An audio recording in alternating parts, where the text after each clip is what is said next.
This channel does not promote any violent, harmful, or illegal activities. All content provided by this channel is meant for an educational purpose only. পাকিস্তানের ভিতরে 100 kilometre পর্যন্ত ভেতরে আমাদের missile গেছিল, তত দূর পর্যন্ত আওয়াজ পৌঁছাতে হবে। पाकिस्तान के अंदर तक आवाज पहुंचना चाहिए। भारत माता की, भारत माता की। মহান দেশের মহান নেতা নরেন্দ্র মোদী জিন্দাবাদ, মহান দেশের মহান নেতা নরেন্দ্র মোদী জিন্দাবাদ, জেপি নাড্ডা জিন্দাবাদ, ভারত মাতা কি। বন্ধুগণ, আজ আমাদের চরম সৌভাগ্য যে অপারেশন সিঁদুরের পর আমাদের 22 এপ্রিল মা বোনেদের মাথার সিঁদুর পাকিস্তান মিটিয়ে দিয়েছিল, পাকিস্তানের সাহায্যপ্রাপ্ত জঙ্গিরা মিটিয়ে দিয়েছিল।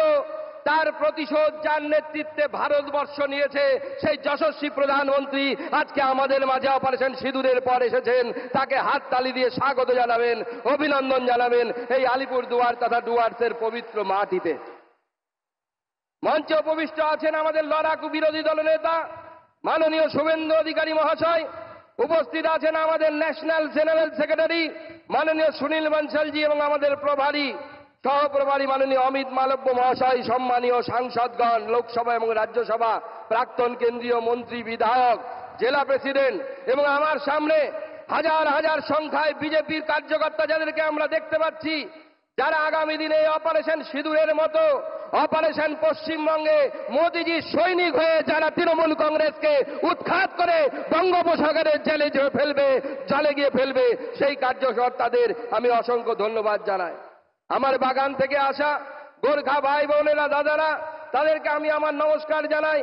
আমাদের আদিবাসী ভাই বোনেরা, ভগবান বিরসা মুন্ডার সন্তান যারা, তাদেরকে আমি আমার সম্মান জানাই, নমস্কার জানাই এবং আলিপুর দুয়ার সহ ডুয়ার্সের প্রত্যেকটি মানুষকে এই পবিত্র ভূমি থেকে আমি নমস্কার জানাই।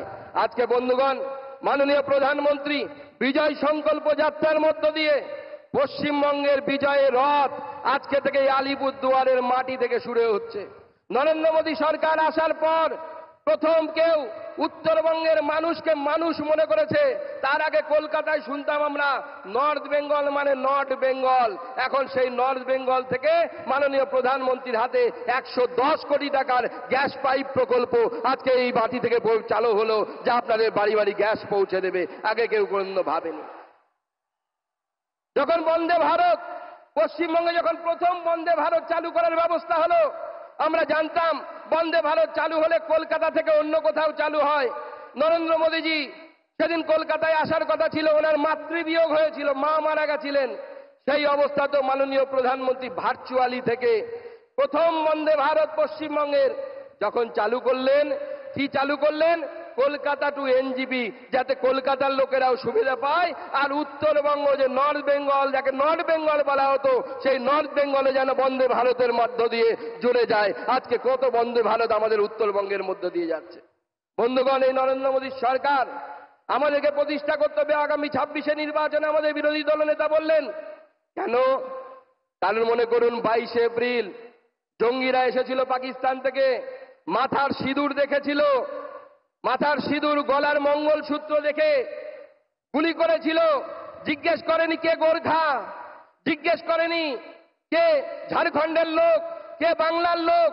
আর কিছুদিন আগে মুর্শিদাবাদে গেছিলাম, আমি গেছিলাম, আমাদের বিরোধী দলনেতা গেছিলেন, আমাদের অন্যান্য নেতৃত্ব গেছিলেন। একটার পর একটা বাড়ি দেখেছি আমরা, পুড়িয়ে দেওয়া হয়েছে, ভেঙে দেওয়া হয়েছে। দোষ কি ছিল? যারা পেহেলগাঁওতে মারা গেছিল তাদেরও একটাই দোষ, আর মুর্শিদাবাদে যাদের বাড়ি ঘর ভেঙে দেওয়া হয়েছিল তারা পালিয়েছিল, একটাই দোষ, তারা মাথায় সিঁদুর পরেন মহিলারা, গলায় কাঠের মালা রাখেন, গলায় মঙ্গলসূত্র রাখেন। তাই কাশ্মীর আর মুর্শিদাবাদ এক হয়ে গেছে। এই শক্তির বিরুদ্ধে আমাদের সকলকে গর্জে উঠতে হবে, লড়াই করতে হবে, আর সেই লড়াই নরেন্দ্র মোদীর নেতৃত্ব হবে। 26 আমরা মমতা বন্দ্যোপাধ্যায়ের এই জেহাদি সরকারকে উৎখাত করে বঙ্গোপসাগরে ফেলবো। সেই জন্য সবাই তৈরি হন, দুই হাত মুঠ করে আমার সাথে সংকল্প নিন, ভারতবর্ষের পতাকাকে উপরে তুলে ধরুন আর বলুন ভারত মাতা কি, ভারত মাতা কি, ভারত মাতা কি, জয় শ্রীরাম, জয় জয় শ্রীরাম।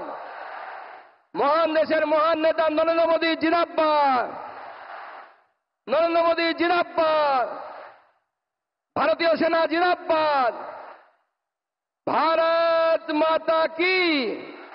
ধন্যবাদ, নমস্কার, সবাইকে অভিনন্দন।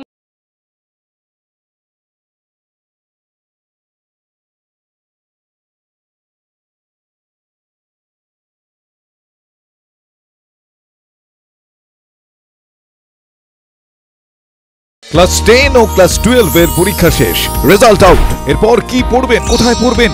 সুযোগ সন্ধান এখন হাতের মুঠোয়। টিভি9 বাংলা এডুকেশন এক্সপো 2025, কলকাতার সবচেয়ে বড় এডুকেশন এক্সপো। ডিগ্রি না ডিপ্লোমা, কোন কোর্স করবেন, কিভাবে প্ল্যান করবেন নিজের ক্যারিয়ার, সব প্রশ্নের উত্তর একটাই। TV nine Bangla education expo. একই ছাদের তলায় থাকছে নামকরা সব ইঞ্জিনিয়ারিং কলেজ, বিশ্ববিদ্যালয়, মেডিকেল ও management institution. TV nine Bangla education expo 2025, 31 May ও 1 জুন বোস ইনস্টিটিউটে, কলেজ মোড়, সেক্টর 5, সকাল 10টা থেকে সন্ধ্যে 7টা পর্যন্ত। এন্ট্রি একেবারে ফ্রি।